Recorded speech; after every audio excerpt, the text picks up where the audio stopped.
Look, we spend so much of our lives just chasing things, don't we? Think about it for a second. We hustle for that next promotion. We totally obsess over our bank balances, and we're constantly looking for validation from the people around us. It's like we're stuck on this exhausting treadmill, only to eventually figure out that the achievements we're running so hard to catch are actually incredibly fragile. I mean, one bad day, one unexpected market shift, and poof, they can just vanish. But today, in this explainer, we are completely flipping that paradigm. The material we're unpacking right now offers this brilliant blueprint for stepping off that treadmill for good. It shows us how to move away from a fragile identity built on external wins and instead build our core identity on resilient, unshakable values. It's a concept the source calls the immaterial anchor, and honestly, it completely redefines how we should be looking at our own worth. So I really want you to take a hard look in the mirror for a minute and ask yourself a pretty tough question. What truly anchors your life? Like, what's actually holding you steady? If you woke up tomorrow and suddenly your job title was gone, your bank account was wiped out, your recent awards disappeared, or your social media following just vanished, who is left in that mirror? Are you defining yourself by the deep, intrinsic essence of your character, or have you kind of accidentally become just a walking resume of your accomplishments? This is the core tension we're diving into today, because realizing you've tied your entire identity to what you achieve rather than who you actually are, well, that's a massive wake-up call. Okay, so at the absolute bedrock of today's framework is this idea of the immaterial anchor. It's such a profound shift in perspective. An immaterial anchor is basically a deep, unwavering sense of worth and self-respect that relies entirely on your core values. It is all about who you are as a human being in those quiet moments when literally nobody is clapping for you. And the absolute most vital part of this whole concept, it's attached to things that simply cannot be measured. You literally can't put a dollar amount on it. You can't track it with a follower count. True identity, at least according to this framework, absolutely has to be connected to internal character, because your internal character is the only thing the outside world can never, ever take away from you. It really boils down to this classic battle of who you are versus what you do. Think of an identity based on achievements, like a wobbly stack of trophies. You're always totally at the mercy of grabbing that next big win just to keep the whole stack from tumbling over. If you fail, your entire sense of self just crashes right down with it. But when your identity is anchored in who you are, it's way more like a deeply rooted tree. The weather might get crazy, the seasons are going to shift, but your foundation, it holds strong. It becomes your internal compass. Let's actually break down what building that internal compass looks like in real life, because the best part is, it's completely within your control. So, what do these unmeasurable values actually look like day to day? You know how at dinner parties we always introduce ourselves by our titles? We're like, oh, I'm a senior manager, or I'm a founder, which, let's be real, is a pretty fragile flex. What if, instead, your internal narrative shifted?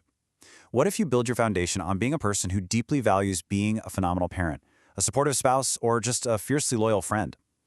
You're a person who is relentlessly trustworthy and holds high integrity. You're the kind of person who makes a promise and actually follows through on it. You show up when things get tough, you never quit, and you're deeply resilient. Just notice the immense power in that list. Not a single one of those traits requires anybody's permission, funding, or an audience.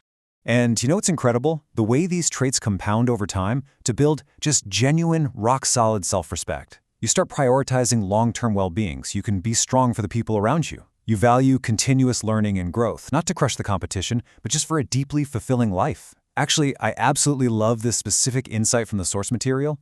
Cultivating the desire to simply be an asset to others rather than a liability. You work on your skills specifically to serve a larger purpose. And when you start operating from that mindset, you shift away from constantly trying to extract validation from the world, and you start quietly providing value to it. You end up creating this incredibly strong, self-sustaining foundation that generates its own worth, completely from the inside out. But okay, here is where we really have to make a hard pivot. We've talked about the safety and that profound peace you get from the immaterial anchor. Now we got to look at the dark side of this equation. We need to examine exactly what happens when we ignore those quiet, unmeasurable values and instead choose to drop a material anchor into some seriously turbulent waters. Because while the immaterial anchor holds you steady, the material alternative actively and aggressively works against your peace of mind. The source text issues a really stark, uncompromising warning about what it calls the material trap. And this is exactly what happens when we abandon our intrinsic core values and attach our self-importance to the external world. When we do this, we aren't just making a slight shift in focus, we are literally handing the keys to our self-respect over to a world we have zero control over. We're letting a totally chaotic, unpredictable environment dictate whether or not we're even allowed to feel good about ourselves when we wake up in the morning. Just think about all the traps modern hustle culture pushes us into every single day. We are constantly conditioned to chase the money, to obsess over our reputation, to crave power and control in our careers. We refresh our social media feeds endlessly, just begging for that next hit of dopamine from likes and followers. We sit around waiting for recognition and external rewards to validate all our hard work. The source material makes a crucial point here. When you build your identity out of these specific things, you are designing a fundamentally unstable existence. You are basically building a house on shifting sand, completely dependent on the applause of strangers. And the absolute biggest danger with all of this? Fluctuation. Think about it. Algorithms change, markets crash, public opinion turns on a dime. All of those external rewards are inherently uncertain and entirely subjective. If your identity is strapped into that exact same roller coaster, you're going to feel constantly insecure. One day your revenue is up and you feel like an absolute genius. The next day it dips and you feel entirely worthless. It is utterly exhausting to have your identity tied to a stock ticker or whatever topic is trending today. It just leaves you hollow, anxious, and without any unified sense of who you really are. There's a quote from the source that just perfectly hits the nail on the head. It says, "You will have nowhere to go when the value of the material thing you possess diminishes or when someone else has more of money or name or fame." And man, that is the brutal reality of the comparison game. If your entire worth is tied to having the biggest house, the most recognition, or the absolute flashiest title, you are going to suffer. Period. Why? Because there is always going to be someone else out there who gets more. It's a game you mathematically cannot win forever. Eventually, someone's going to out-earn you, outperform you, or out-trend you. And if that's all you are, well, you're left with nothing. So this all builds up to a pretty harsh but honestly incredibly necessary realization. When you link your worth to fluctuating external metrics, you don't just feel momentary anxiety, you fundamentally erode your own foundation. Your identity genuinely suffers. You slowly chip away at your own self-respect every single time you let an external metric dictate your internal value. You're essentially telling yourself that you, just as a person, on your own aren't enough. So I really want to leave you with this one final provocative thought to chew on today.